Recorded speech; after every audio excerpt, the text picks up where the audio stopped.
My son-in-law grabbed my daughter's wrist so tight her knuckles turned white. He leaned in and snarled, "Say one more word and you'll regret it." Right there at my dinner table in Ohio. I'm Jack Thompson, and that second changed everything. I typed one text to a number I hadn't used in 10 years. Mike had no idea what I just set in motion. 1 hour later, there was a soft knock at my back door. Hey everyone, if you love raw true stories about dads protecting their families no matter what, hit subscribe right now and turn on the bell. We keep it real on Behind Dad every week. You're going to want to see how far I went to keep my daughter safe. I didn't yell or jump up. I sat there acting calm while Mike stormed out. Emily rubbed her wrist and tried to brush it off, but I saw the fear deep in her eyes. Sarah was still in the kitchen. Once the house got quiet, I slipped into the garage, pulled out my old burner phone, and typed the message in the dark. Family emergency. Need protection tonight. No names. I sent it, deleted everything, and hid the phone deep. Mike thought he controlled my house. He was wrong.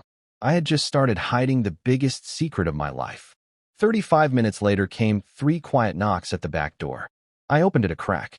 Victor Kane stood there, hood up, face in shadow. We hadn't spoken since I walked away from that old life 10 years ago. He stepped inside without a sound. We moved straight to the basement and talked in whispers behind the water heater, so nothing carried upstairs. I told him how Mike had been controlling Emily, the hidden bruises, and how he threatened her in my own home. Victor's eyes went ice cold. You want this done hidden and clean? I nodded. Make him vanish from her life without anyone ever knowing I started it. We planned every step low and careful. No phones after this, no cameras, no traces left behind. I went back upstairs like I'd only checked the furnace. Sarah asked if I was okay. I kissed her forehead and said everything was fine, hiding the truth behind a steady face. My heart was pounding hard. The hiding had begun. The next morning Mike walked in like nothing happened, smiling big, coffee in hand, kissing Emily on the cheek. But I caught him scanning the room, nervous like he could feel eyes on him. He had no clue Victor's men had slipped into his office at 4 a.m. and left a plain, unmarked envelope on his desk.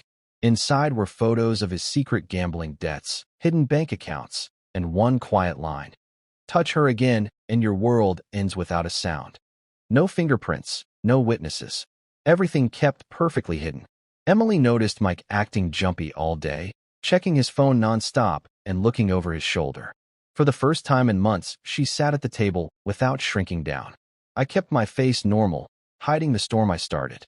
Sarah pulled me into the laundry room later and whispered, "Jack, something feels off. What are you hiding from me?"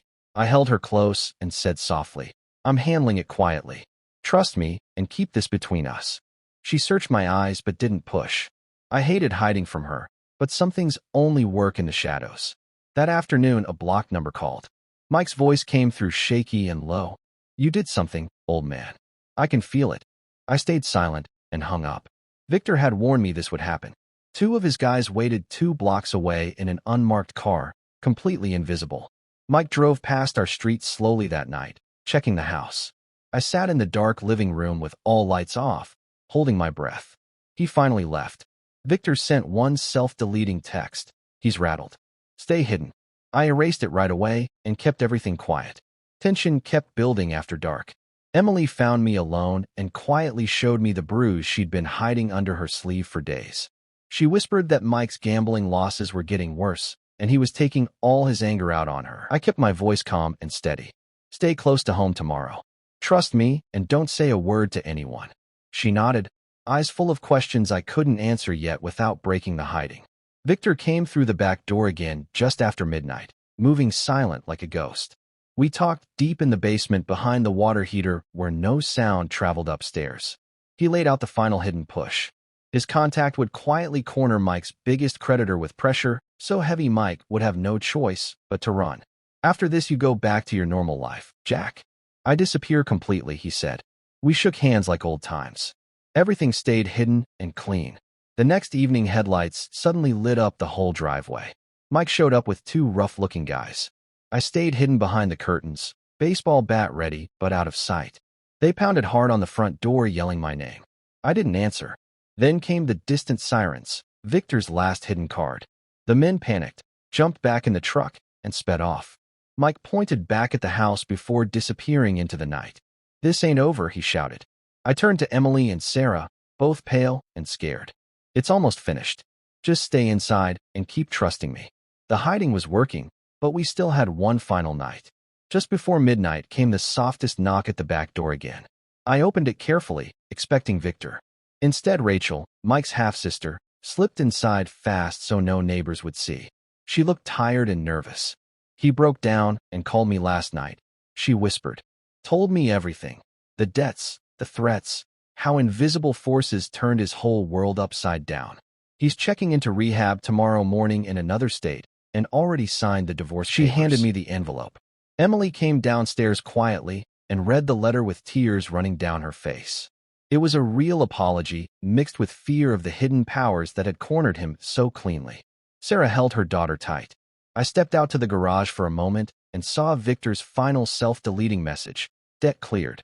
He's gone for good. Stay safe, brother." I deleted it immediately and smashed the burner phone under my heel, hiding every last trace forever. Mike left town the next week. No more threats, no more fear in my daughter's eyes. The hiding had worked perfectly. 6 months later, we sat at that same dinner table laughing together again. Emily looked free and happy, smiling real smiles and planning her new life without any shadows. Sarah squeezed my hand under the table and whispered, "Whatever you hid from me that week. Thank you, Jack." I never told them the full story. Some things stay hidden forever to keep the people you love safe and sound. That one text to an old number and the quiet knock at my back door saved my family. I did what any real dad would do when pushed too far. If this story hit you deep in the chest, comment "Hidden Real Dad" right now and tell me what you would hide to protect your own family. Share this video with every father, son, and daughter who needs to hear it. Family isn't always pretty, but real dads protect them however they must, even if it means staying in the shadows. Drop a like if you respect the hustle. Subscribe for more real stories on Behind Dad, and I'll see you in the next one. Stay strong, stay smart, and protect what matters most.